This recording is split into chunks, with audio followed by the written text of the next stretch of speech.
What is up, everybody? It's your boy Twisted Heat Gaming, and I'm bringing y'all a new storm build that I just put together about 3-4 hours ago. And I'm telling you, some of the components, some of the weapons on here I have never used for the storm, and I'm regretting not using these things before. Okay, this build is called Eternal, and it's called Eternal for a reason. So without further ado, let me introduce you to that guy. Let's get into it. Alright, so first and foremost, we're going to start off with that blast seal. As you guys can see, I am running the Winter's Wrath. Okay, the Winter's Wrath. It's an upgraded ice storm, detonates a series of icy explosions on the target location. Ice storm permanently has charges and recharges faster.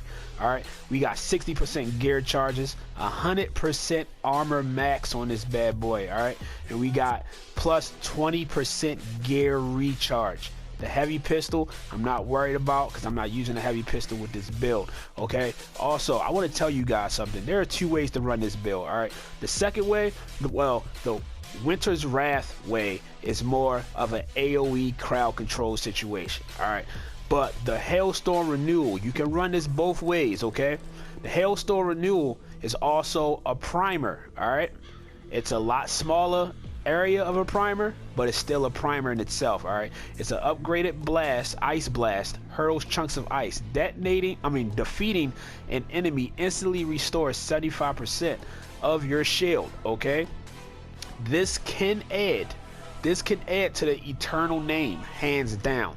Okay, but it also has to do with you can continue to add more and more of that shield, or you can take out larger groups, freeze larger groups. Okay, so this Hailstorm Renewal, which I'll show you back to back what both of these can do in the clips later on. Okay, this has 200% gear damage, all right, and 18% elemental damage. I'm not worried about the other two inscriptions right now, but just keep note, it has 200% gear damage and 18% elemental damage. All right, so we're gonna go back down here to the Stain Vent. Alright, I'm running this Stain Vent. It's an upgraded Glacial Spear. Combo effect is chained, of course, it's a storm, duh. Deals both ice and fire damage. Alright, we have a 225% gear damage, 30% weapon damage for the overall javelin, 30% support recharge, and 100% extra gear damage, putting this Stain Vent at 325% gear damage, people. All right, I know a lot of people prefer the Stain Vents to have, you know, some type of gear damage on top of the charges, you know, but I have enough gear recharge speed on here to not even care about the charges, because this damage is just insane when it comes to the Stain Vent and how much damage it puts forth to your combos. All right, now we're gonna go down here. This is one of the reasons why this build is hard to kill. Okay, hard to kill. A lot of people do not run this gun for the fire rate and all this other stuff, and I'm telling you, if you got a storm and you don't always like being far away and you want to survive most of the time, I'm telling you, the Radiant Fortress is the way to go. All right, it's an upgraded constrictor. Holding the trigger focuses the sight, alright, which means it zooms in, it narrows your 8 shots.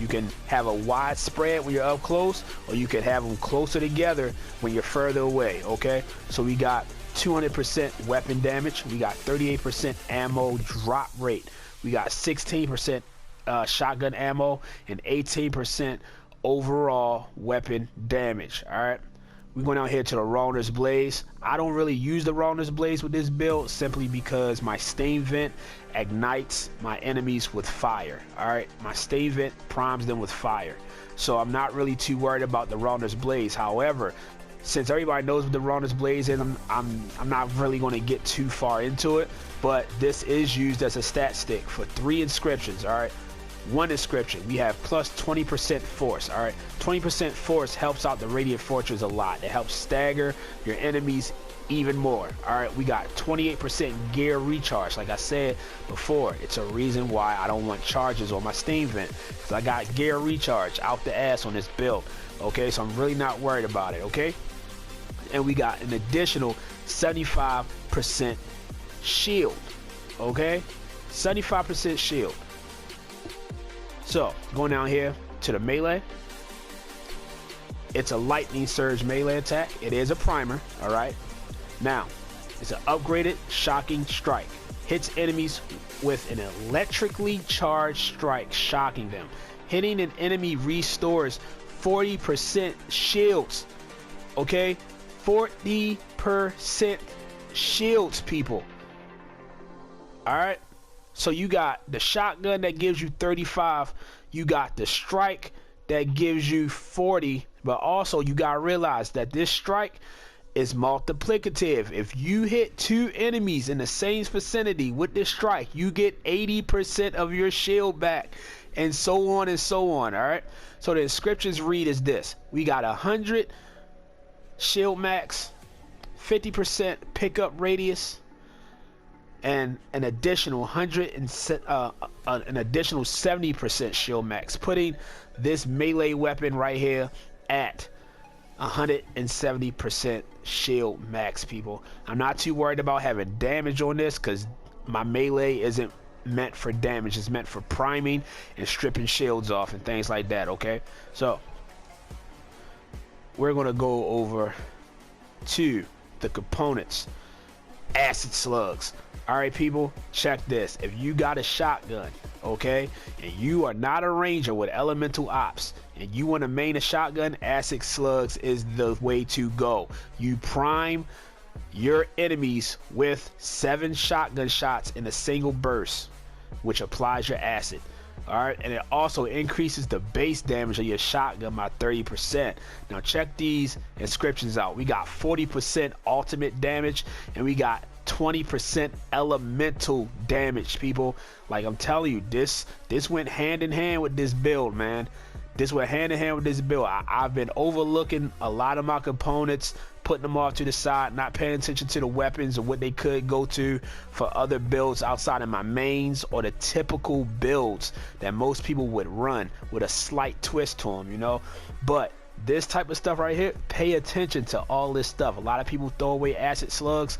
Keep acid slugs, especially when you got something like this. Okay, we go down here to the Vanguard's token.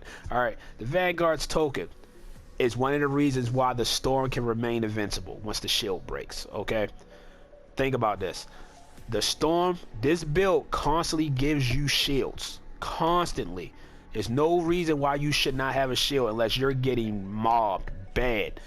But once your shield breaks, all right, the Vanguard token kicks in. Now check this. It increases armor by 25%, which is already giving me more armor. All right, so my primary primer, which is the Winter's Wrath, all right, it has 100% armor on it. Okay, people. Now this increases it by 25% more. Now a shield break increases damage resistance by 40% for 10 seconds. All right, remember that. Remember that. All right, because I'm about to go to another inscription that's gonna, another component that's gonna make me damn near invincible. I'm telling you. All right, so we got 40% repair drop rate, and we got plus 8% electric effect. Okay, now we going down here to the rejuvenating ammo. I swear I run this thing on almost all my builds now, almost all my builds, because this component alone, okay, it can replace multiple components on a javelin, on any javelin. Okay, multiple components on any javelin. All right, now check this. It increases reserve ammo for all equipped guns by 30% of the base. All right, now replenishes armor by 20% when picking up an ammo pack. All right, so outside of picking up repair packs, you can pick up ammo and heal yourself. Okay, people, this replaces other components that you can just put this in, and it covers 2 spots, if not probably 3 different spots, you know, 3 different spots, and you can just place new components in those spots and make a stronger build. Okay, but that's only because of how my thing is rolled. Now check these inscriptions out. We have a total of 75% ultimate damage. okay, between these two inscriptions. All right, makes the storm hit like a monster. I'm telling you. All right, going down to the symbiotic surge. All right, now check this. Symbiotic surge increases javelin armor by a large amount. Like I said, we have a survivability storm here. You see all the armor, well, the shield that was already shown to y'all. Now we just getting more armor stacked onto the storm. Okay, more and more armor stacked onto the storm. Now it increases javelin armor by a large amount, increases all damage by 50% for 10 seconds with picking up a repair pack. Okay, now like I said, when you're getting jumped, all right, you can pick up a repair pack. If you're not meleeing, if you're not shotgunning, the repair packs still repair shield.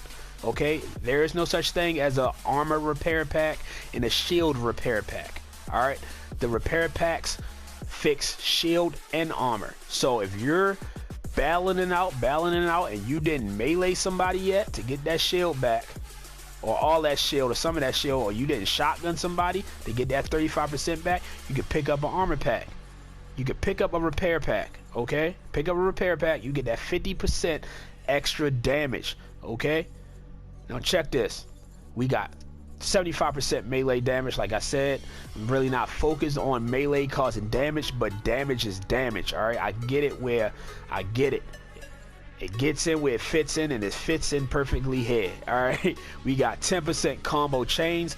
Extra combo chains of any way can help because it just spreads the effect of the detonated prime.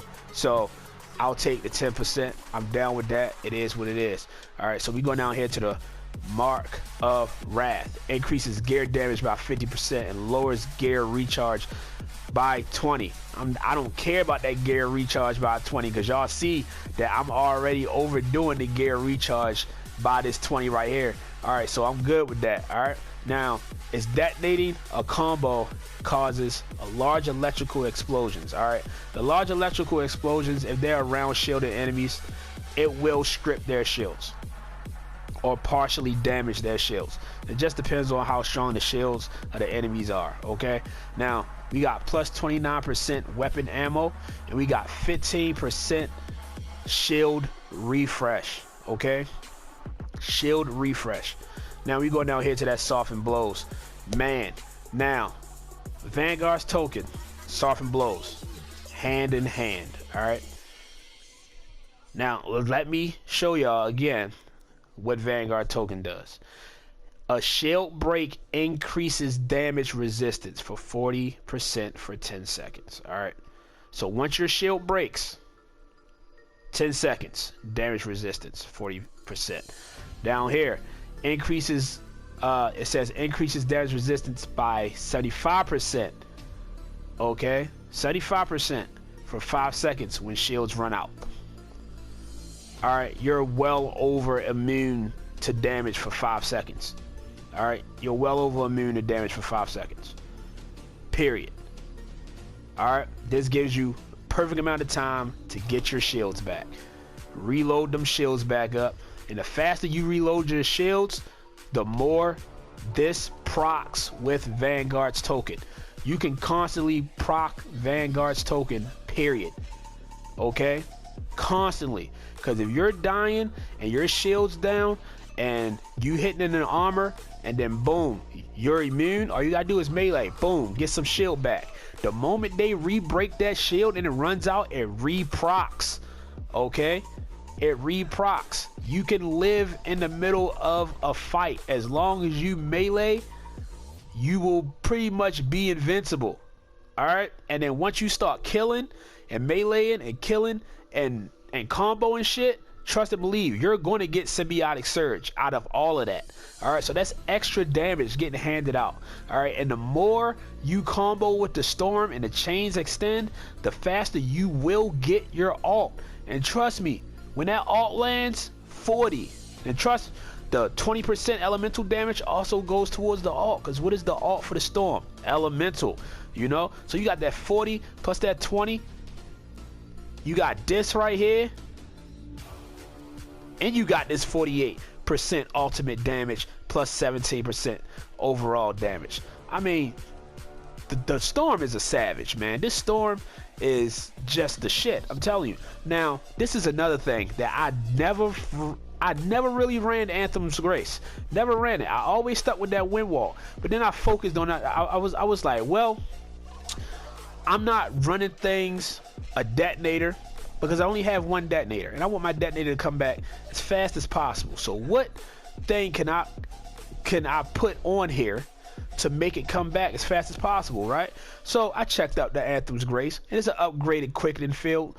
Zone of power increases gear recharge rate by 20. All right, you pop that, gear recharge rate by 20. Additionally, increases gear damage by 20. That's more damage, people.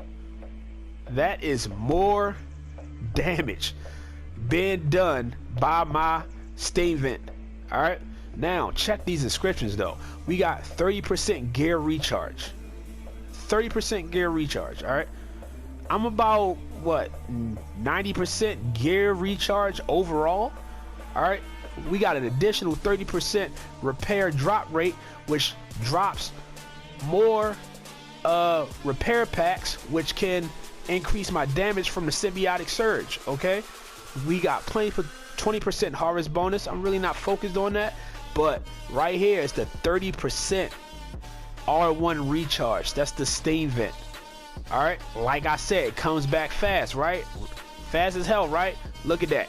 Just from that, I have 60% gear recharge just from this for the R1. For the R1. Okay, like I said, I don't need charges. I got hella damage on the steam vent, and I don't need charges because my gear recharge is through the roof. Okay, people, so like I said, there are two ways to run this. I'll show them both in the following clips, but this is the boy Eternal, man.